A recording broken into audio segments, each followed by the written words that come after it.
Okay, so I got the front plate off with the water pump. I forgot to order me another grommet. This one's broke. The water pump don't feel bad, but as you can see, maybe you can't see. Maybe you can. This thing is bolted from the inside of the plate.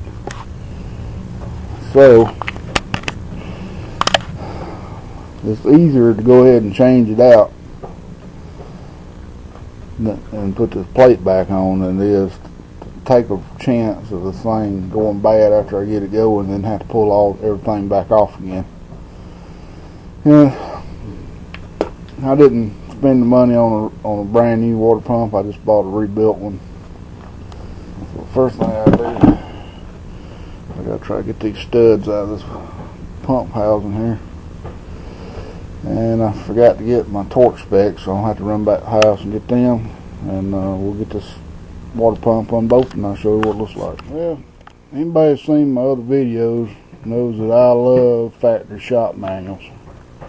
Got one for 84 Chevy light duty truck, 10 to 30 series. It's a little different from this 83, but the biggest difference I guess would be the fuel. Here's the engine wiring diagram for the diesel engine. And the main thing I'm interested in are the torque specs. And it's the injection pump to gear bolts, 13 to 20 foot-pounds. So I know I put 20 foot-pounds on them, so that's good. So now I need water pump to front cover bolts. It's 25 to 37 pounds, foot-pounds. And then water pump to cover bolts, M8, it's 25 to 37. Wait a minute. M8 is 15 to 20 pounds. Water pump plate to front cover is 13 to 20. Water pump plate to water pump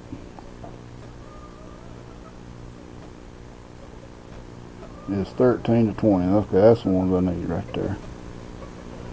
Alright, well, let's get this thing together. Well, I forgot to show you where we go. I got the old water pump off, and I had some trouble getting these daggum studs out of the pulley wheel. Somebody had put Loctite on there. But anyway, this is fairly pitted. Some bad ones around these water pump outlets. But the old water pump, I don't know if you can tell, it looked pretty good. Bearings are still tight, so I'll save that for a spare. And I'll get the new one on here and I'll show you what it looks like. Just got to put these bolts in, torque them down to 20 foot-pounds. Alright, so I got everything bolted in, torqued to 20 foot-pounds on these. I got my gasket. Put a little black silicone on this plate. I won't put anything on the block. But I've run into a little snag. Thankfully I've got some 8 by 1.25 millimeter helicoils. Fortunately I don't have my 8 by 1.25 millimeter tap. And I sure do need to run a tap through here. So let me show you. Oh, this one right here is the one I'm suspecting having bad threads.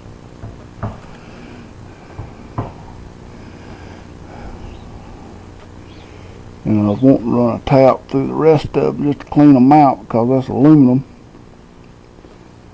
And you know how aluminum is. Put a little torque.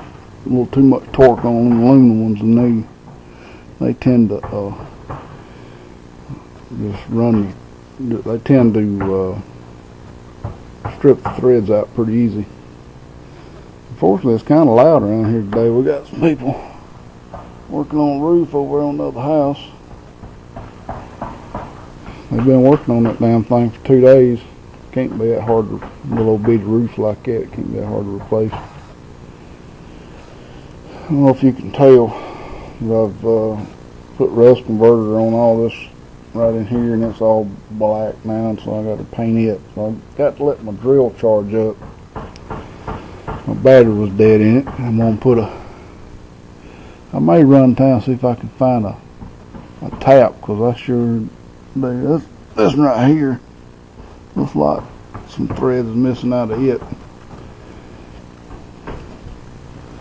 But I hope I don't have to helicoil too many of these jokers, because I don't want to get all them shavings. I have to figure out a way to close that off where them shavings won't get in there. Anyway, I think I'm gonna run town, see if I can find a tap, and we'll get back with you. Alright, went and got me a tap. Run through all these. I did have to put a helicoil in this one.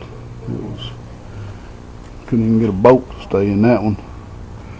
The threads and the rest of them look pretty decent. I see in this one a little bit of thread sticking out right there. I'm gonna have to check on that. I did tap it, but I got some silicone around these water outlets here. I want them to leak.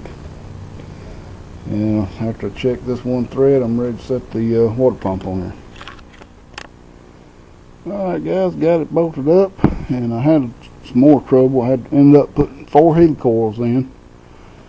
Like one here, one here, one here, and one here. And I got a grommet ordered. Found one on AutoZone's website for $12, and I went to Chevrolet place and I got one for $7. So sometimes it helps to check around. AutoZone's not always the cheapest. So we got to wait till Monday to get it. It's ordered. And so now I've just got to put my studs back in here. This one uses the smaller bolt pattern, 2 inner ones right here. And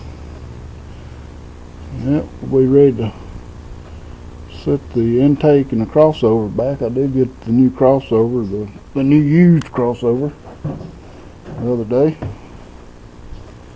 And here it is. Flanges are good on it. Just like the one I had, except for this is weird shaped. I can tell. It's like it's factory. This factory weird shaped. Never seen one with an angle on it like that. Man, I can't tell. Well, mine, it may have been the same way. It's got a hose on it. So I'm gonna try to get my studs in. I'm not going to put the fan on just yet. Got to do a lot more painting and stuff into here, and a lot more front end work. I'm going to replace these ball joints, paint this axle and all. So I'll go ahead and maybe get the crossover mounted. That's probably going to be about all the time I have for today. Sorry for that's 4 o'clock. Sun sets at 5:30 now, so don't get a whole lot of time to do anything, and run the parts store 10 times trying to get parts. But anyway, thanks for watching, and appreciate all my subscribers. I know some of y'all probably wanting some farm videos, but there ain't a whole lot going on right now other than having to put out hay once or twice a week. But anyway, keep watching.